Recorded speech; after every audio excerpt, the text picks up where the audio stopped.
seorang bayi berumur 2 bulan dari keluarga Katolik di daratan Afrika yang menolak dibaptis. Ia dilahirkan di kota Arusha, Tanzania.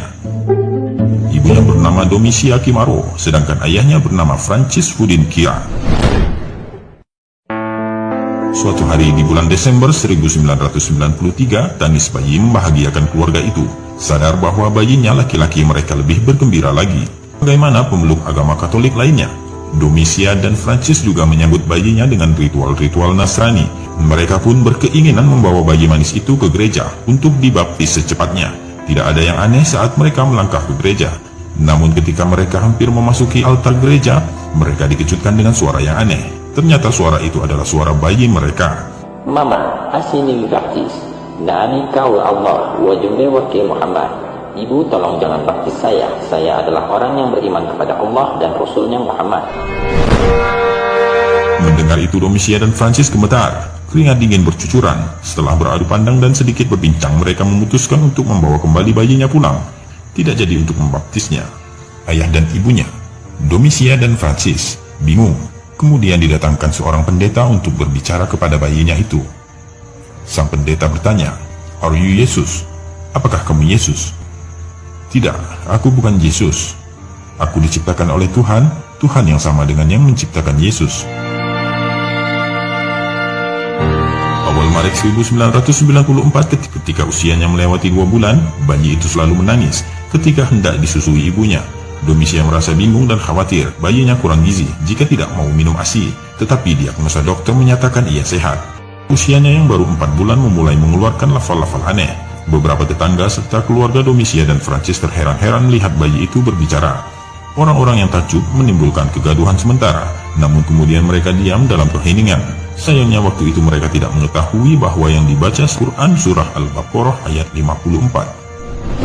Domisia khawatir anaknya kerasukan setan. Ia pun membawa bayi itu ke pastur, namun tetap saja Syarifuddin Khalifah mengulang-ulang ayat itu hingga kemudian cerita bayi kerasukan setan itu terdengar oleh Abu Ayyub, salah seorang muslim yang tinggal di daerah itu. Ketika Abu Ayyub datang, Syarifuddin Khalifah juga membaca ayat itu. Tak kuasa melihat tanda kebesaran Allah, Abu Ayyub sujud syukur di dekat bayi itu. Francis dan Domisia, sesungguhnya anak kalian tidak kerasukan setan. Apa yang dibacanya adalah ayat-ayat Al-Quran. Intinya ia mengajak kalian bertaubat kepada Allah, kata Abu Ayyub. Beberapa waktu setelah itu, Abu Ayyub datang lagi dengan membawa mushaf. Ia memperlihatkan kepada Francis dan Domisia ayat-ayat yang dibaca oleh istrinya. Mereka berdua butuh waktu dalam pergulatan batin untuk beriman. Keduanya pun akhirnya mendapatkan hidayah Allah Subhanahu wa Ta'ala. Mereka masuk Islam. Sesudah masuk Islam itulah mereka memberi nama untuk anaknya sebagai Syarifuddin Khalifah. Keajaiban berikutnya muncul pada usia 1,5 tahun. Ketika itu Syarifuddin Khalifah mampu melakukan sholat serta menghafal Al-Quran dan Bible. Lalu pada usia 4-5 tahun ia menguasai 5 bahasa. Atina fi dunya hasanah wa fil akhirati hasanah wa qina adzabannar wa adzabaddin wa adzabal qabr wa adzabad dunya.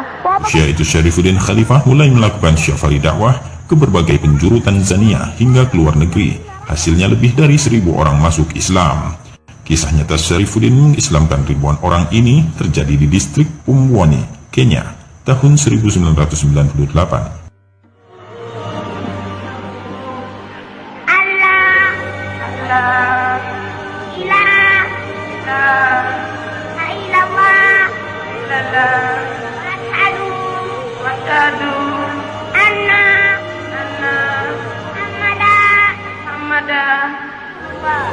Ribuan orang telah berkumpul di lapangan untuk melihat bocah ajaib ini. Syarifuddin Khalifah, usianya baru 5 tahun, tetapi namanya telah menjadi buah bibir karena pada usia itu ia telah menguasai 5 bahasa. Oleh umat Islam Afrika, Syarifuddin dijuluki Miracle Kid of East Africa.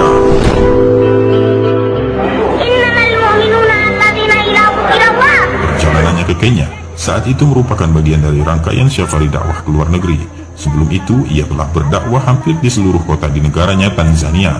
Masyarakat Kenya mengetahui keajaiban Syarifuddin dari mulut ke mulut. Beberapa waktu kemudian, sei kecil yang mereka nantikan akhirnya tiba. Ia datang dengan pengawalan ketat layaknya seorang presiden. Ribuan orang yang menanti Syarifuddin Khalifah rupanya bukan hanya orang Muslim. Tak sedikit orang-orang Kristen yang ikut hadir karena rasa penasaran mereka.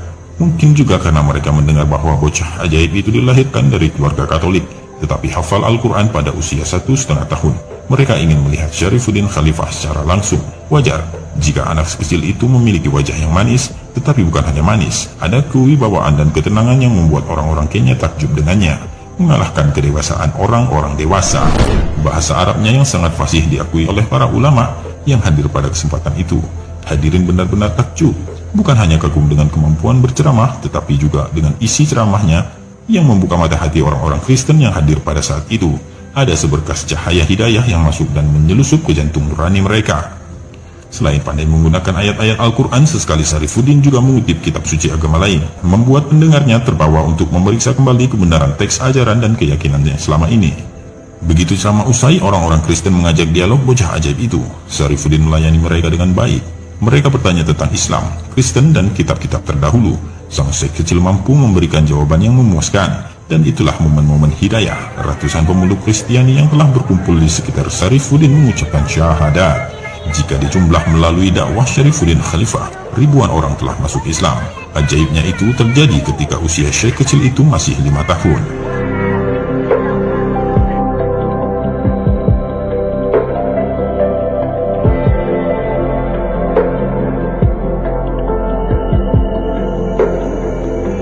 Mungkin Anda akan terheran-heran, bahkan tidak percaya, jika ada orang yang bilang bahwa di zaman modern ini ada seorang anak dari keluarga non-muslim yang hafal Al-Quran dan bisa sholat pada umur 1,5 tahun, menguasai 5 bahasa asing pada usia 5 tahun, dan telah mengislamkan lebih dari 1.000 orang pada usia yang sama.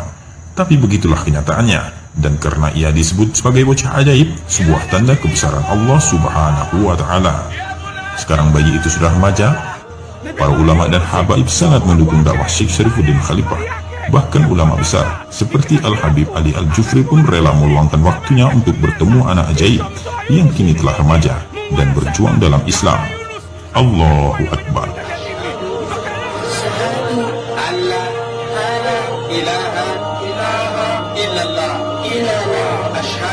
Asyhadu anna Muhammadan Rasulullah.